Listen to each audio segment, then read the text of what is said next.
Now, first story is the war of words. President Akufo-Addo, his vice, Dr. Mahmoud Bawumia, have debunked conspiracy theories surrounding the COVID-19 vaccine, which arrived in the country last week. The vaccine, various strains of which have been administered more than 200 million times worldwide, have been rumored to be harmful to persons of African descent, among others. In a bid to quell the suspicions surrounding the jabs, the first and second gentlemen and their spouses today received their doses and assured the public of their safety. Here's Mr. Akufo-Addo receiving his jab. I know that there are still some who continue to express doubts about the vaccine. Others will express reservations about its efficacy, with some taking sides with conspiracy theories who believe the vaccine has been created to wipe out the African race. This is far from the truth. Our domestic regulatory agency, FDA, one of the most reputable in Africa and in the world, has certified the safe use of the vaccine. It will not do so if it had any reservations about the safety of the vaccine. And I've gone on record as saying that no vaccine will be deployed in the country for use without the express certification of the FDA. Taking the vaccine will not alter your DNA. It will not embed a tracking device in your body. Neither will it cause infertility in women or in men. As your president, I want to assure you that the vaccine is safe. Ahead of the commencement of the vaccination.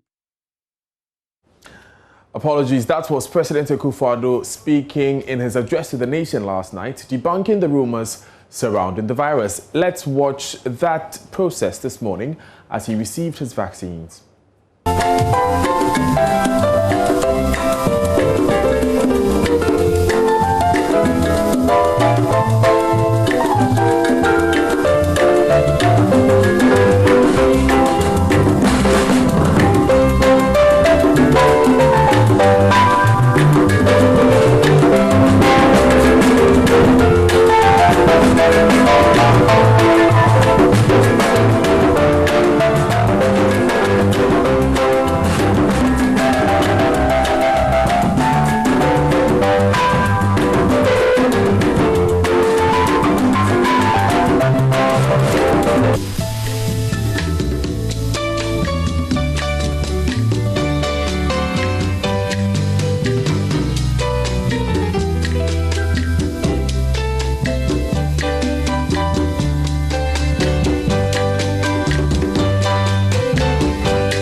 Right, an hour after this, his vice president, Dr. Mahmoud Bawumia, took his turn together with his wife and also took on some of the specific issues raised around the virus.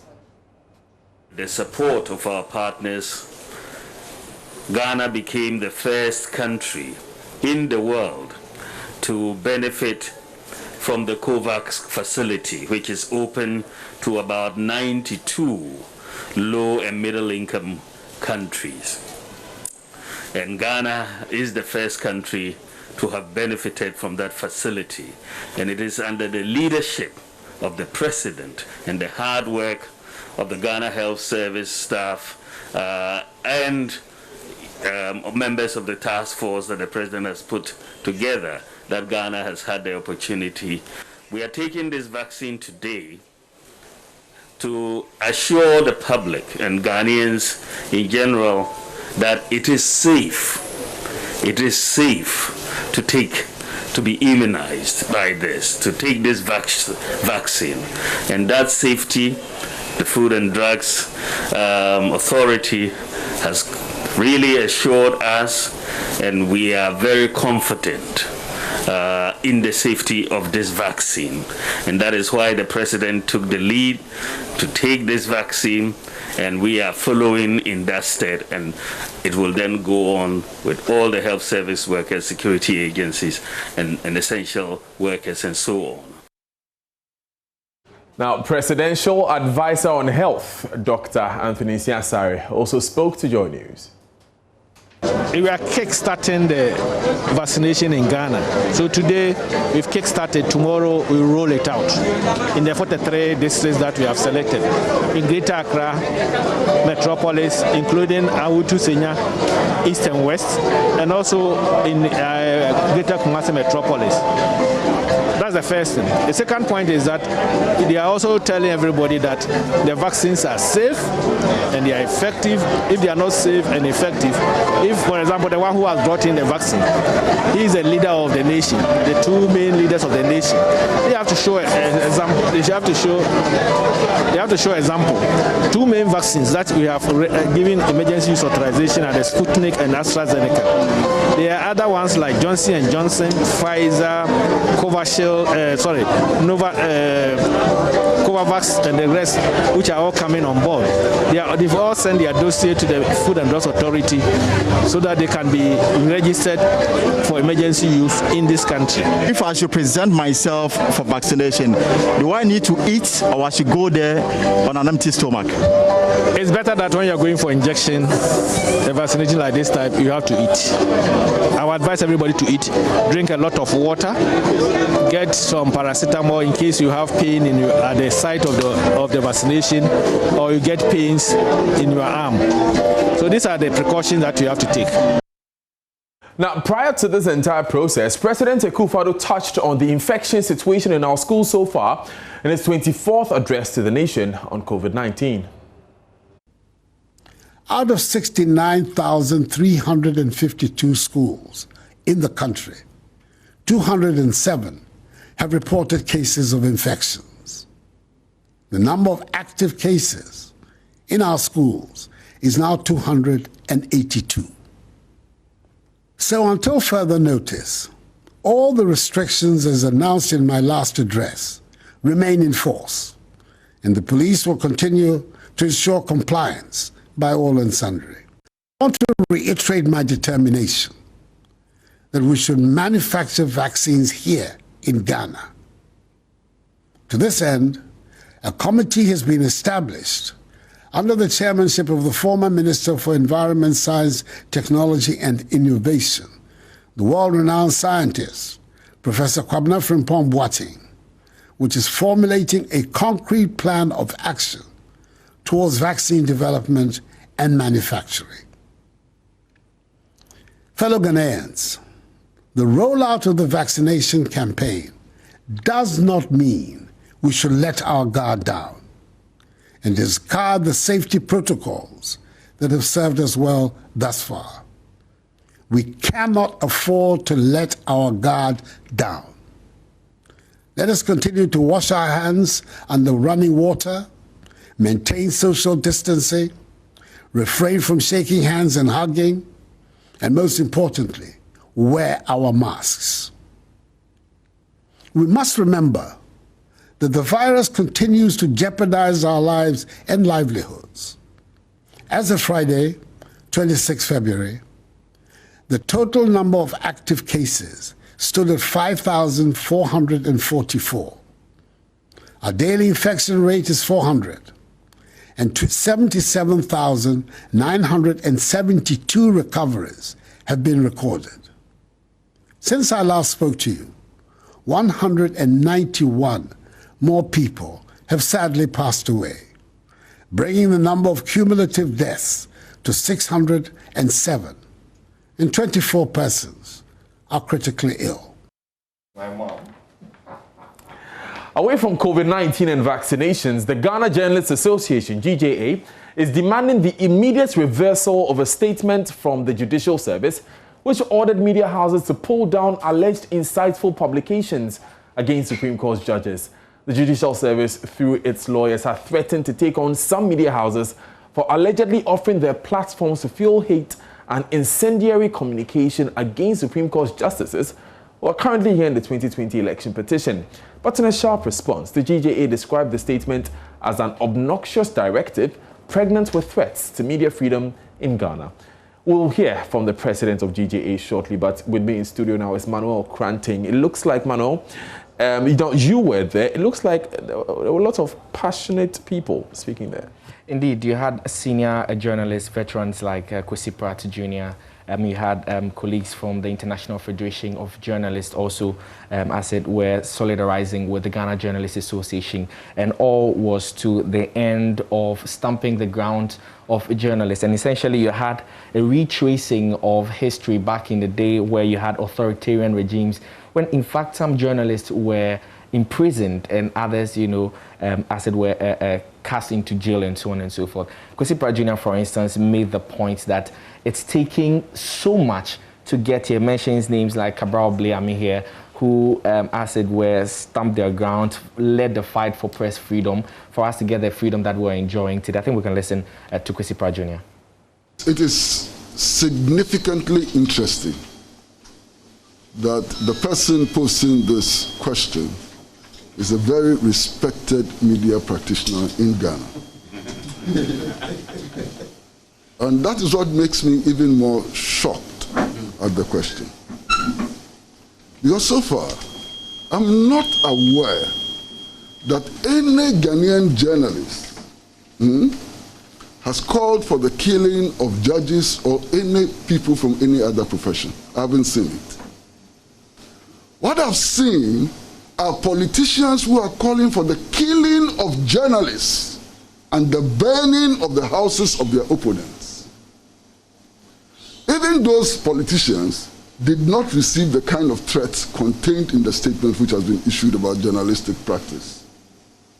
And I think that sometimes we ought to be fair to ourselves. You understand? Judges are not the only people who have been killed in this country. Regrettable as the killing of journalists, of judges may be, we have had a history of the assassination of journalists.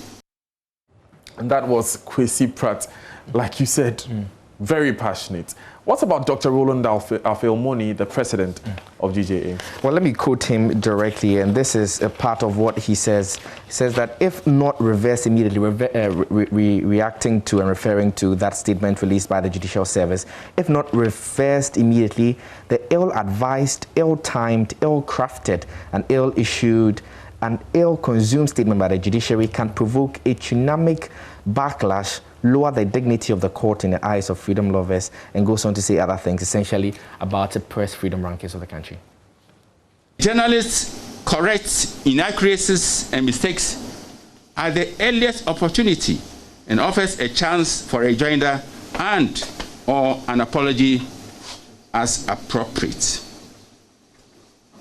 It is lodged, or should be lodged in our memory, that the judiciary has the power to commit any erring journalist or media house for contempt, using, of course, acceptable protocols and appropriate mechanisms.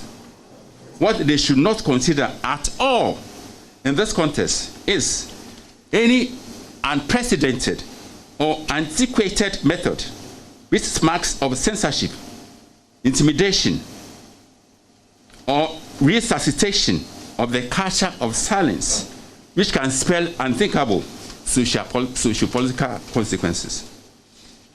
The GJA is plainly of the view that the threats by the Judicial Service against the media defy logic and are tantamount to an unwarranted assault on all the tenets of the freedom of speech and freedom of the media as guaranteed by the 1992 Constitution.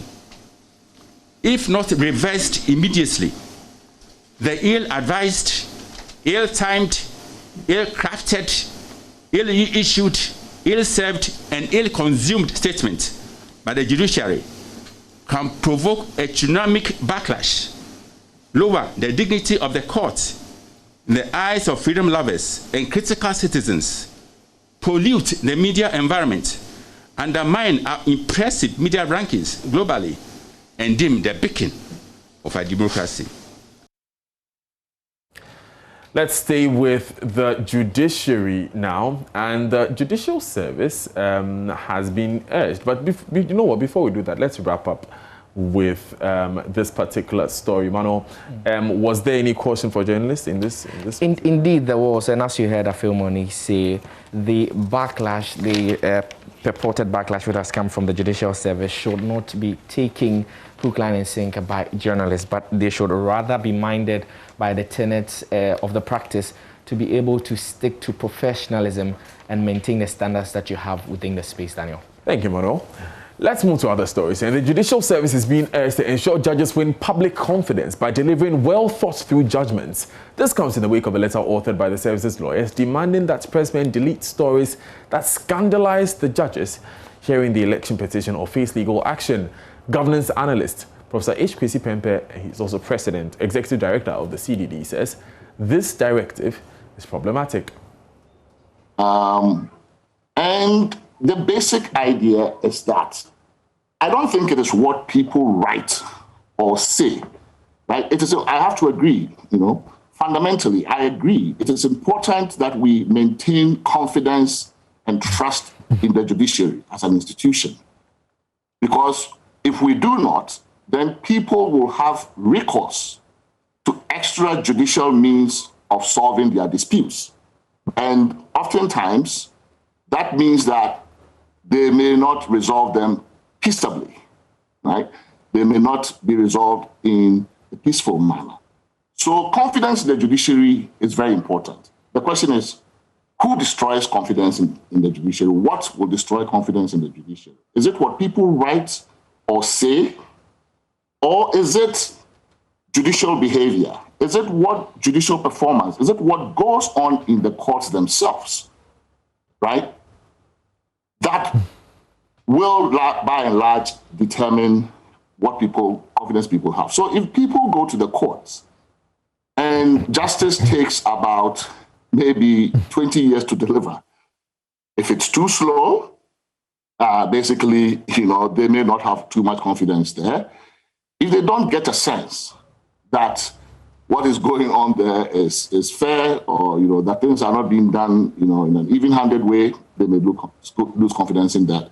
So in my view, it is not what people write or people say so much as what the judges do, right? And what they do includes how they are seen to be handling cases, and importantly, what justification they give for the decisions they make in a case, right? Because this is not a black box. Judges follow the legal method.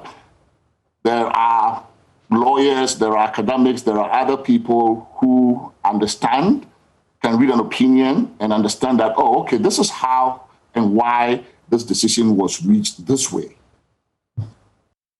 Away from that letter, the National Peace Council is calling on all parties in the election petition dispute, that is the former president, Mr. John Dramani Mahama, and the president, Nana Addo Dankwa Akufo-Addo, as well as the Electoral Commission to strictly adhere to the ruling of the Supreme Court, regardless of who wins or loses in the yet-to-be-delivered judgment.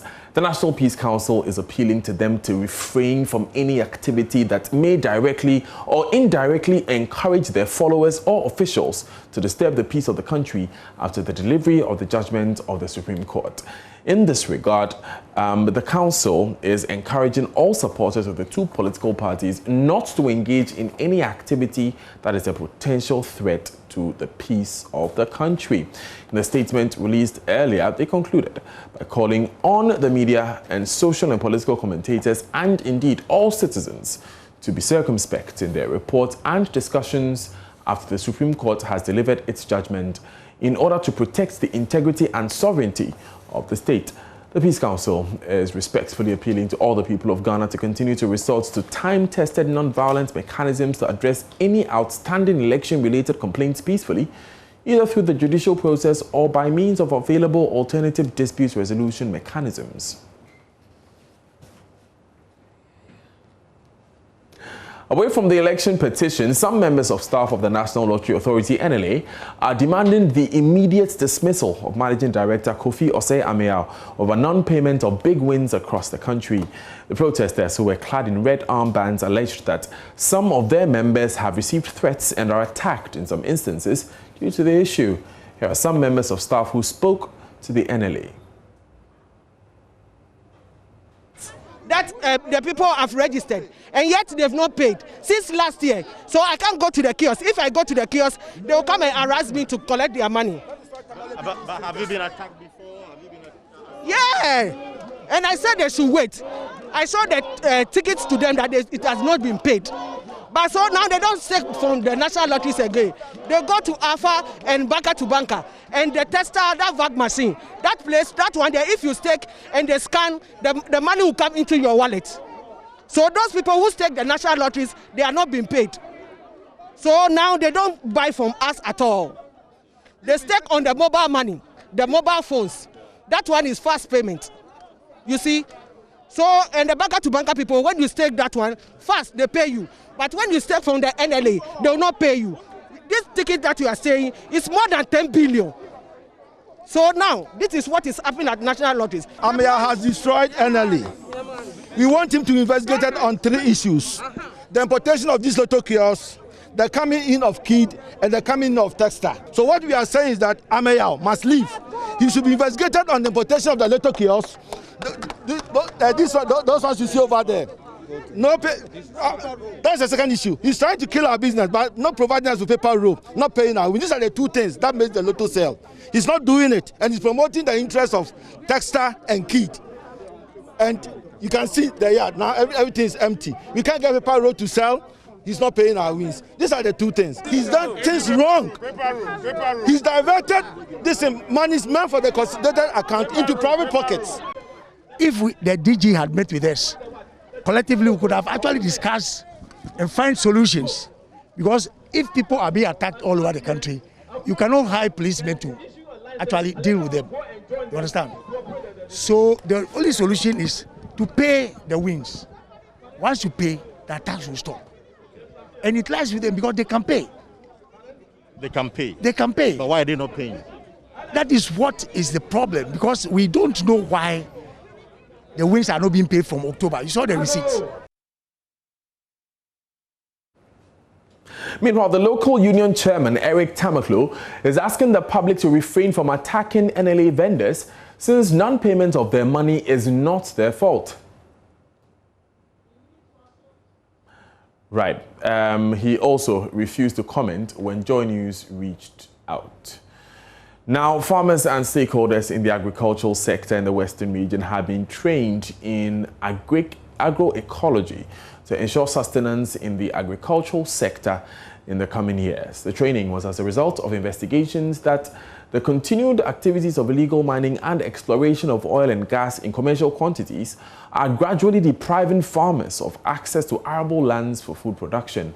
Western Regional Director of Agriculture, Patrick Kowa, advised farmers to adopt innovative farming methods to ensure sustenance in food production. And Nathalia Kwanzaa has the rest of the story. The 2-day workshop was organized by the Peasant Farmers Association for Farmers, district agricultural directors, media and other stakeholders in the agri sector. It came out that farmers can no longer rely on farming methods that are detrimental to the environment, considering the fact that farmers are already struggling for lands to farm on. The Western Regional Director of Agriculture, Patrick Kowa, stressed the need for farmers to go back to traditional model of farming, which protects the soil cover and maintain the land fertility. We should not focus on using huge implement and then thinking that modernization is just about mechanization. We should make sure that when we want to modernize, it doesn't take away agroecology. all that we are talking about modernization is that what is new and how can we improve on the old factions. So if you want to modernize, what we are saying is that we can still use a system that employs tractors and machines and other equipment, but that will not destroy the environment. And maintain the land fertility. The Executive Director and Head of Programs for the Peasant Farmers Association, Dr. Charles Nyaba, also touched on the effect of illegal mining on farms in the Western region. But in recent times, because of the discovery of oil in the Western region, farmers are relegated. Their farmlands are taken for commercial activities.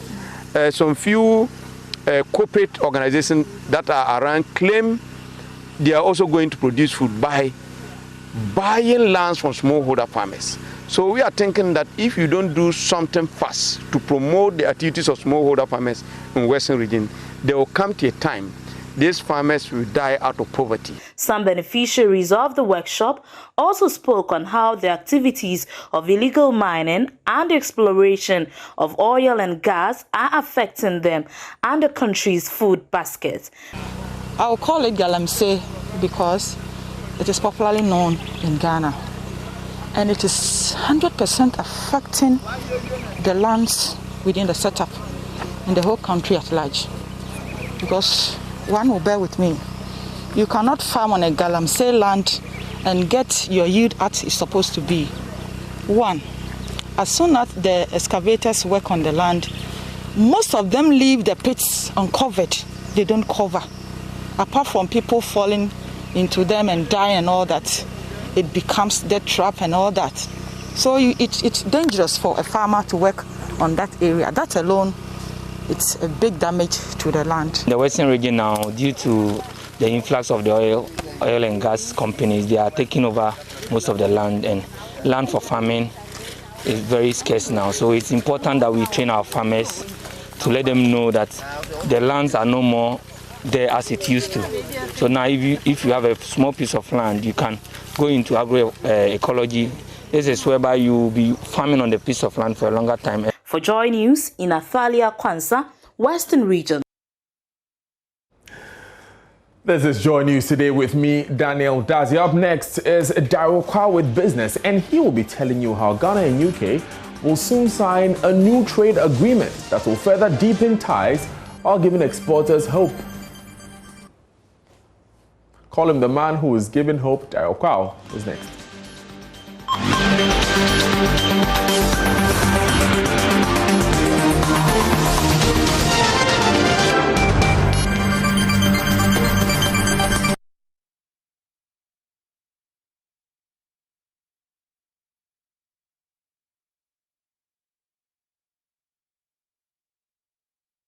Hi, good afternoon. Welcome to Business. My name is Daryl Kwa. Ghana and the UK will tomorrow, Tuesday, sign a new trade agreement that will further deepen ties whilst giving exporters more hope. The agreement is expected to come into force on Friday, the 5th of March.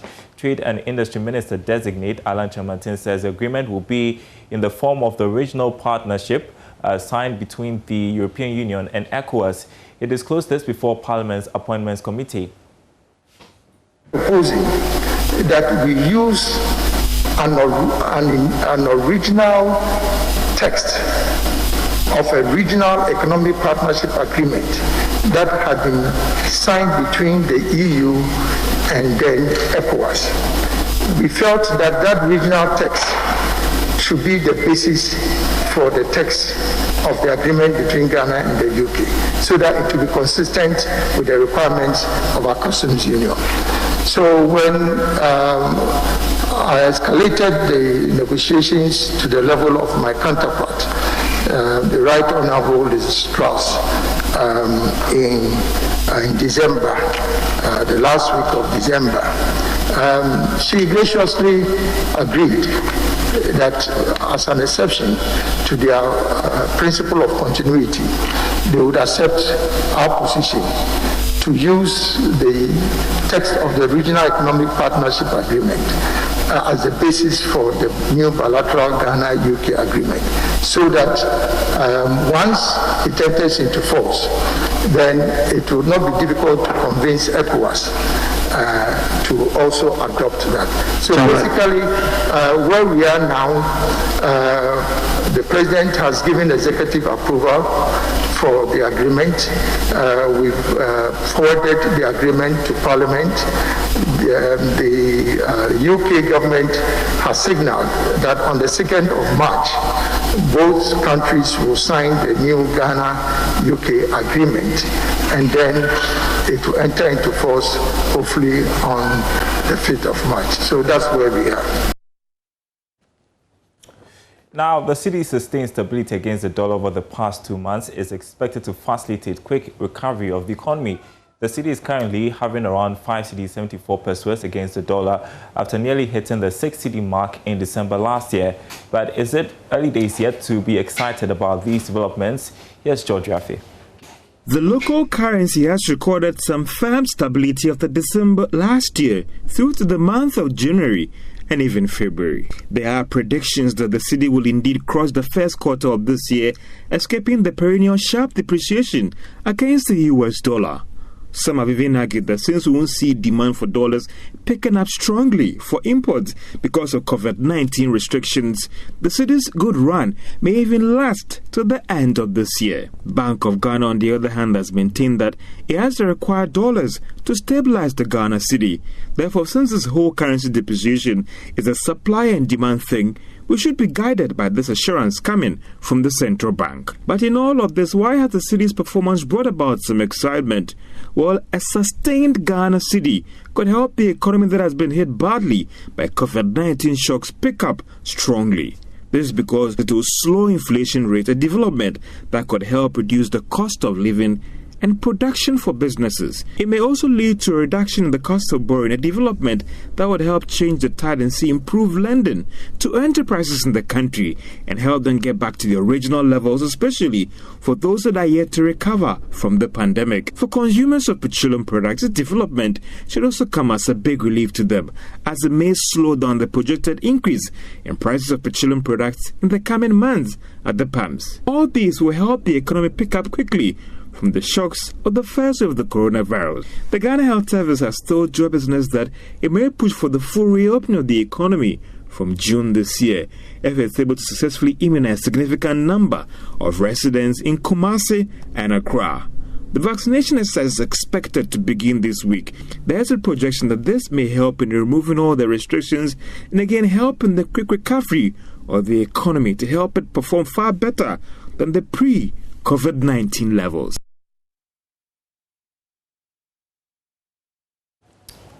And we have more business news and analysis coming up at the top of the hour on the marketplace. The news continues after this break.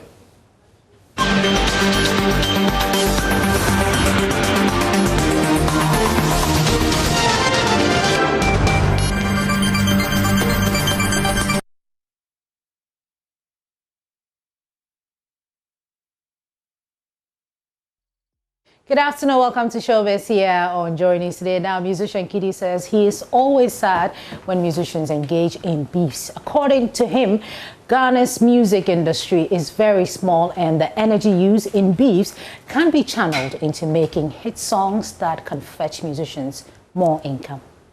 See, me, every time there is beef or anything close to beef, misunderstanding, I don't like, anybody that knows me, I don't like trouble. If I step on somebody's toes and I know that person is going around saying, Kidi, I feel bad. I want the quickest way to make up and let's get back to happy ways. So every time I see misunderstandings going on social media among artists especially, it's sad because the industry is very small. Like, we have such a small industry. We shouldn't be letting petty things divide us. So I'll just hope that all parties involved can come to an amicable, end to this. Like, let's come together, discuss it, trash it, let's move on, make bangers. We need money. Let's come together and make the music that will bring us money. Fights and this said this, this said that, this said you didn't do this.